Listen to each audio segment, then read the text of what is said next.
Not all paint protection film installs are created equal. Here's how to spot a bad PPF job fast. First, look at the edges. If you see lifted corners, exposed paint lines, or dirt trapped underneath, that's a red flag. Next, check for stretch marks. PPF should lay smooth, not distorted or stressed from being over-pulled.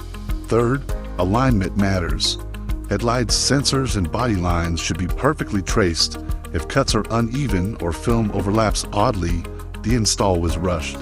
Now look for bubbles or silvering. A few tiny moisture spots can happen, but large bubbles, haze, or cloudy areas mean poor prep or bad technique. And the biggest giveaway? Knife marks in the paint.